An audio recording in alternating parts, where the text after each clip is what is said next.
Hi అండి, welcome to my channel.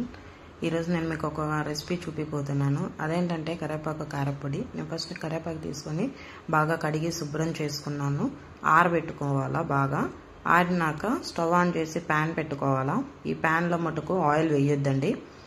Pan బాగా heat ఎక్కినాక కరివేపాకు వేసుకొని బాగా సిమ్లో పెట్టుకోవాలా. మాడకూడదు.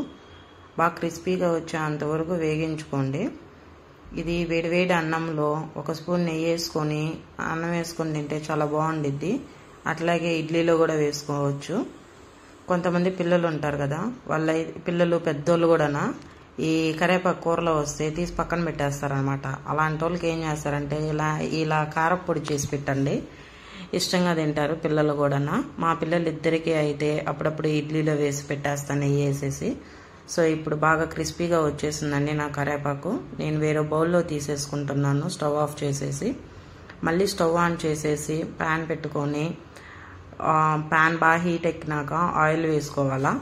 ఆయిల్ వేసుకొని ఇందులో ఎండుమిరపకాయలు, మినప్పప్పు, కందిపప్పు, మెంతులు, ధనియాలు వేసుకోవాలా. నేనైతే ఇది ఉరామరిగ్గా చేస్తున్నాను. ఇది ప్రెగ్నెంట్ టైంలో ఆఫ్టర్ డెలివరీ తర్వాత బాలెంతలు అని అంటారు కదా, వాళ్ళకి ఇడ్లీలోకి కానీ దోశలో చల్లగా అయిపోయినాక మిక్సీ జార్ తీసుకొని మిక్సీ జార్లో వేసేసుకోండి. ఇవి బాగా మెత్తగా వచ్చేంత వరకు గ్రైండ్ చేసుకోండి. తర్వాత కరివేపాకు వేసుకొని అది కూడా బాగా గ్రైండ్ చేసుకోండి. లాస్ట్లో తెల్లుల్లిపాయలు వేసుకోవాలి, ఉప్పు కూడా వేసుకోవాలండి. రెసిపీ రెడీ అయిపోయింది. నా వీడియో కానీ మీకు నచ్చినట్లయితే సబ్స్క్రైబ్ టు మీ.